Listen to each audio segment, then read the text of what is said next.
Halo, Assalamualaikum warahmatullahi wabarakatuh.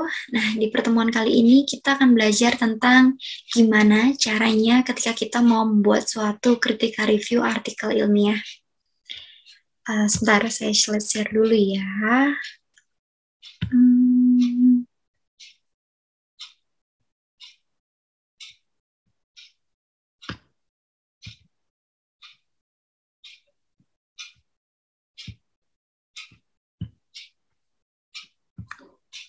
Nah, materi ini emang nggak kita temukan di beberapa buku ya, terkait dengan metodologi penelitian.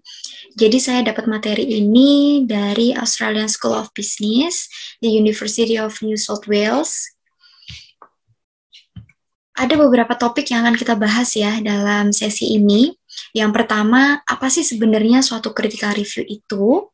Yang kedua adalah kenapa kita harus belajar untuk menulis suatu critical review. Yang ketiga, apa aja langkah-langkah yang bisa kita tempuh untuk membuat suatu summarizing atau suatu kesimpulan ya, dan juga uh, membuat suatu critical review dari artikel. Yang keempat adalah kriteria apa aja yang bisa digunakan untuk mengevaluasi suatu artikel. Dan yang kelima adalah gimana cara untuk membuat suatu critical review yang bagus. Nah, sebelum kita masuk ke lebih jauh tentang materi critical review, kita harus tahu dulu nih, apa sih pengertian dari critical review. Jadi, simpelnya, critical review itu sebenarnya gabungan antara summary dan juga suatu kritik atau suatu komen, gitu ya. Nah, kalau kita diminta untuk membuat atau memberikan suatu komentar, alangkah baiknya memang kita harus based on data ya, karena kita ada di dunia akademisi. Jadi memang kritik yang akan kita berikan adalah suatu kritik yang membangun dan merupakan suatu kritik yang bertanggung jawab ya. Jadi harus ada dasarnya, harus ada paling tidak kita harus tahu apa yang kita bicarakan, apa yang kita tuliskan di situ ya. Dan itu memang sifatnya membangun untuk si author. Terus kenapa kita diminta atau dituntut untuk membuat suatu critical review? Sebenarnya nggak semua orang bikin suatu critical review ya. Hanya aja memang ada beberapa dosen yang memang meminta untuk mahasiswa itu membuat suatu critical review. Karena memang membuat critical review itu ada beberapa kelebihan ya. Yang pertama kita dituntut untuk membaca. Nah, dengan membaca itu kita jadi tahu nih poin-poin penting apa aja sih yang ada di artikel tersebut. Terus juga kita diminta untuk menganalisis juga. Jadi setelah kita baca, kita tahu isinya, kita bisa menganalisis. Kira-kira di situ argumentasi yang penting itu apa gitu ya. Terus juga temuan-temuannya itu apa gitu ya. Terus kita juga bisa menentukan tingkat kesesuaian antara kriteria yang kita tentukan. Jadi sebelum kita membuat suatu critical review itu, kita harus tentukan dulu nih, kriteria dari artikel yang bagus itu gimana sih gitu ya. Nah, kita bisa melihat kesesuaian ya, derajat kesesuaian antara si kriteria tadi dengan si artikel tadi.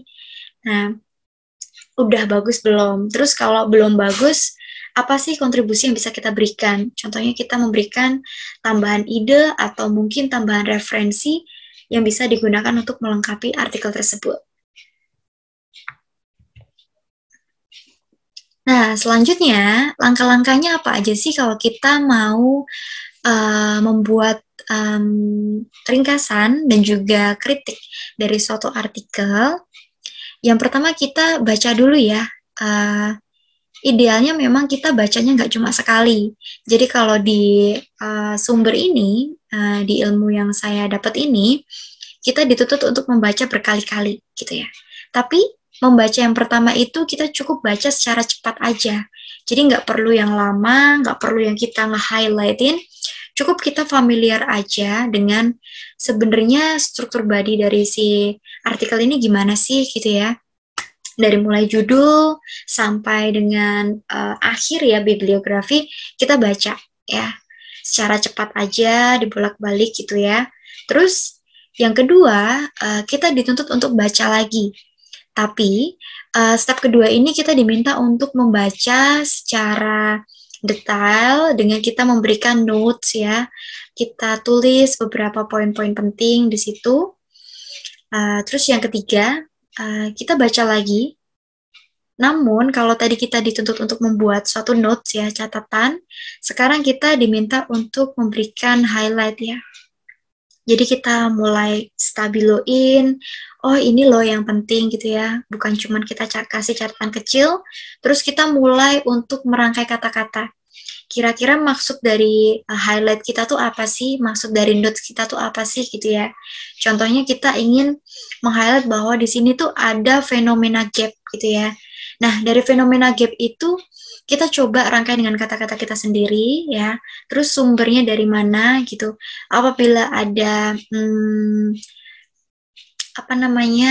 sitasi, jadi kita juga cantumkan sitasinya gitu.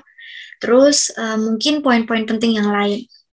Nah, dari situ kita coba cek ulang apakah note-note yang telah kita buat tadi udah lengkap atau belum. Nah, apakah udah ada di situ tentang gap, tentang hasil, tentang pembahasannya seperti apa gitu ya. Terus temuannya apa gitu ya. Terus setelah itu kita coba susun dalam bentuk paragraf atau dalam bentuk kata-kata gitu.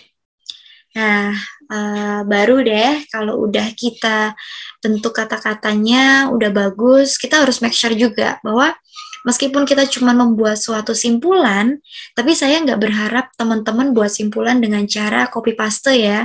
Jadi cuman di copy terus ditempel dan di situ dikasih sitasinya. Bukan seperti itu yang kita pengen. Jadi lebih ke arah kita diminta untuk membuat simpulan dengan bahasa kita sendiri. Karena dari situ kita jadi belajar gimana cara untuk membuat suatu parafrase ya. Karena kalau kita meneliti pun kita juga nggak boleh asal copy aja terus dipaste meskipun kita mencantumkan sitasi ya. Jadi kita diminta untuk memparafrase. Jadi gimana caranya suatu kalimat, suatu paragraf itu bisa kita susun atau kita rangkai kata-katanya dengan kata-kata yang berbeda dari si originalnya gitu, tapi kita nggak merubah makna ya. Karena kalau kita pakai software Turnitin, 5 kata berjajar aja sebenarnya itu udah kena plagiatisme ya. Jadi kalau semakin tinggi kita, tingkat kesamaannya semakin tinggi, otomatis nilai atau persentase dari si plagiatisme itu juga akan tinggi gitu. Karena kita tahu ya, kalau kita buat artikel, nggak boleh lebih dari 20% si persentase dari si plagiatisme tadi. Nah, setelah kita udah selesai membuat summary, sekarang apa aja sih kriteria yang bisa kita gunakan untuk mengevaluasi suatu artikel? Nah, biasanya yang saya lakukan itu adalah yang pertama, saya lihat dulu periode penelitiannya, ya. Apakah artikel yang saya baca ini periode penelitiannya itu sudah cukup bagus atau belum? Contohnya gini ya. Menurut saya, periode yang bagus itu ketika ditentukan dengan alasan. Jadi bukan cuman saya pakai 5 tahun, saya pakai periode 10 tahun tanpa ada alasan.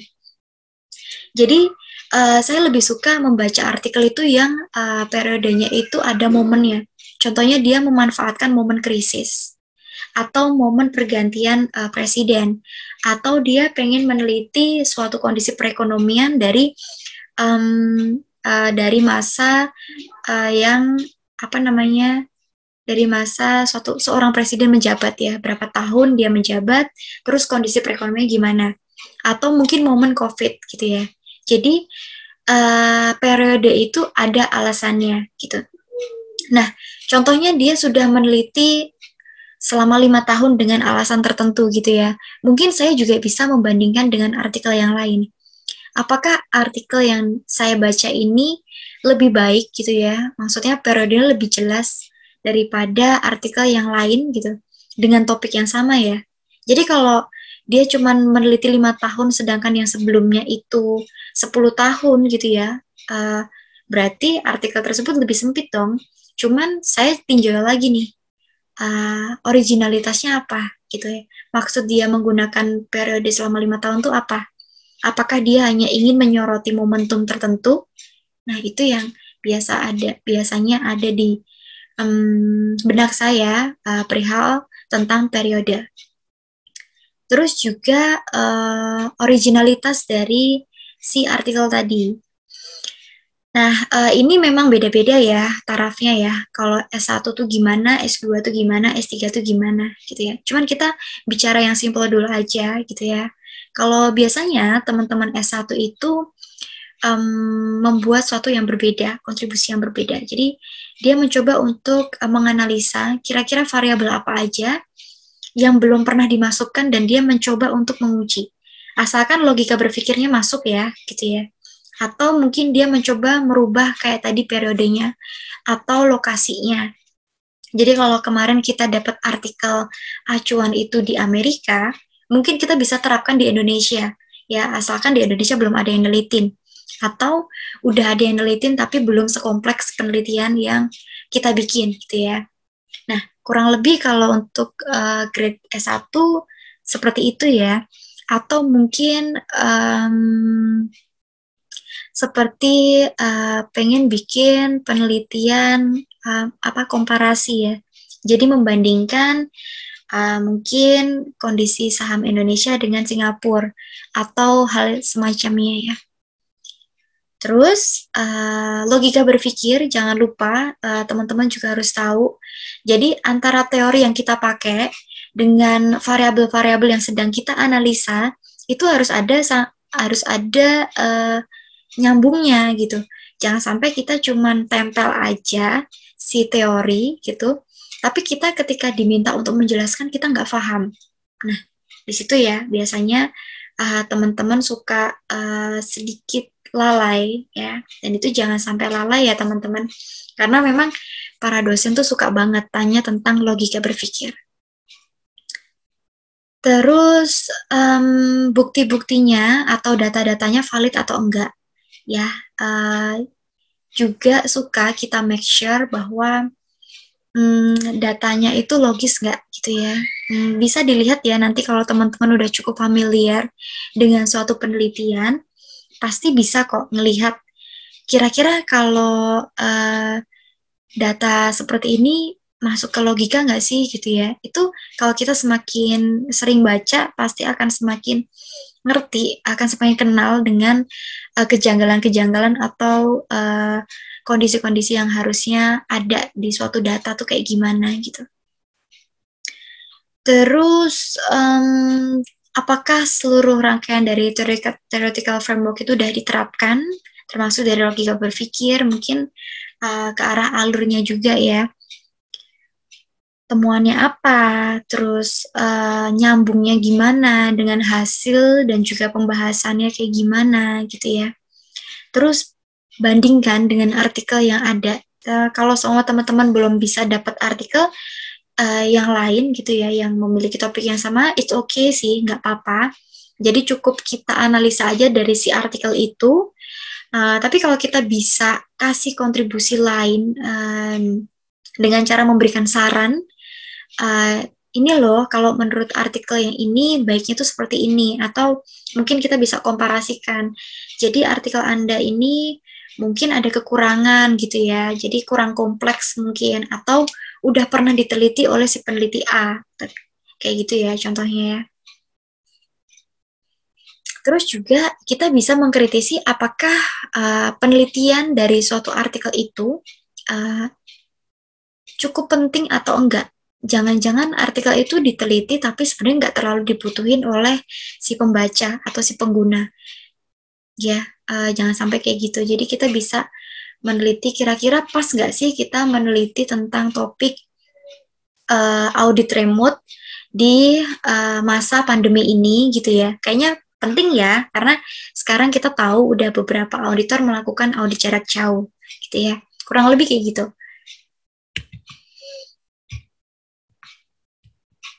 Terus, selanjutnya gimana sih cara untuk membuat suatu critical review yang bagus? Caranya adalah yang pasti kita harus tulis dulu di paling atas tentang identitas dari si artikel tersebut. Jadi siapa penulisnya, apa judulnya, siapa publishernya, volume dan halaman berapa, itu pastikan Anda menuliskan. Lalu kita ambil simpulan atau kesimpulan yang tadi telah kita bikin ya, atau ringkasan lah ya, ringkasan yang tadi kita bikin, kita sampaikan di situ. Lalu kita coba analisa dengan membandingkan antara kriteria, jadi kita bikin dulu kriteria-kriteria bagusnya artikel itu kayak gimana, dari mulai judul mungkin ya. Jadi kalau kita baca artikel dengan kita baca suatu penelitian dari skripsi, itu biasanya judulnya beda. Kalau judul skripsi kan biasanya analisa hubungan nilai perusahaan dengan variabel A, B, C, D, E di perusahaan apa atau di perusahaan yang listing gitu ya pada periode berapa. Itu terlalu panjang kalau untuk artikel ya. Jadi biasanya kalau artikel itu lebih pendek, tapi ngena gitu ya, di isinya tuh jelas gitu, dan menarik. Biasanya judul artikel seperti itu. Terus kita mulai bikin kriteria-kriterianya ya, jadi dari judul, dari latar belakang, dari metodologi, terus hasilnya harus gimana, cara dia mengulas simpulan itu harus gimana, sampai dengan penulisan bibliografi. Nah, setelah itu kita mulai evaluasi nih, kira-kira sesuai nggak sih gitu ya, kurangnya di mana sih gitu. Nah, ketika kita mengevaluasi dan kita memberikan kritik, pastikan kritik kalian itu ada dasarnya gitu ya. Jadi jangan cuman kita memberikan saran artikel ini kurang jelas di bagian pembahasan pembahasan fenomena gap gitu ya. Ya jangan cuma sampai di situ gitu ya. Cuman coba kasih tahu fenomena gap yang benar itu mengandung apa aja sih gitu ya. Apakah dia harus menuliskan atau mengambil suatu kasus tertentu gitu untuk menggambarkan si fenomenanya atau seperti apa gitu ya. Terus mungkin kalian pengen memberikan penilaian tentang penyusunan hipotesis gitu ya. Atau kalian pengen meminta bahwa si autor ini baiknya memberikan arah pada hipotesisnya. Nah, contoh arahnya kayak gimana gitu ya. Jadi arah yang baik itu gimana sih? Apakah ditentukan hanya cuman berdasarkan dugaan kita atau berdasarkan dari teori dan juga literatur terdahulu? Nah, itu kalian tuliskan. Jadi itu yang disebut dengan suatu kritik yang berdasar ya. Terus selain kita menuliskan suatu kelemahan atau kekurangan ya, kritik itu juga bisa kita tuliskan tentang kelebihan. Jadi kelebihannya apa nih? Contohnya artikel ini idenya bagus gitu ya. Bagusnya kenapa? Mungkin udah dari beberapa kali si reviewer ini mencari, ternyata memang belum ada artikel yang memiliki topik seperti ini. Ya nggak apa-apa kan? Jadi kita nggak selalu harus negatif terus. Terus